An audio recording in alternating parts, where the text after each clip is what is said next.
Ito po ay kusang loob naming ipinagkakaloob kay Sister upang makatulong po sa kanilang kabuhayan at sa mga anak niya na mga maliliit pa po.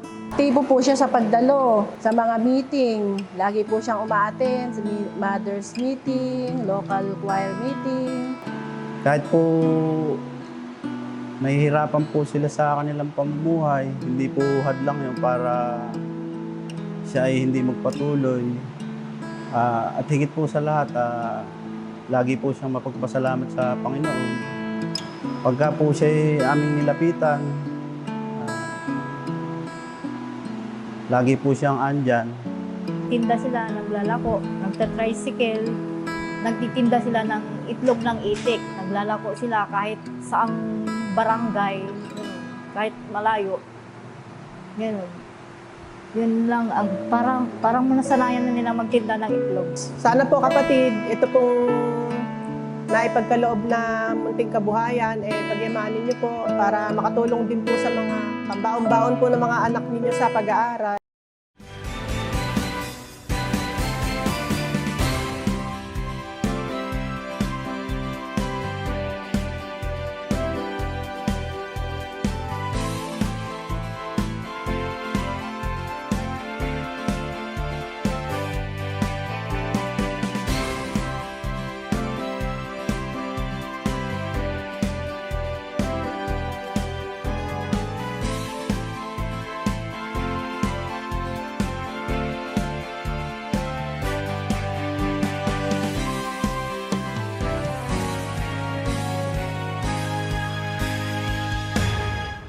Kapatid ng Mary Jane Rivas, tanggapin po ninyo ang munting nakayanan ng mga kapatid sa Talavera, Nueva Ecija.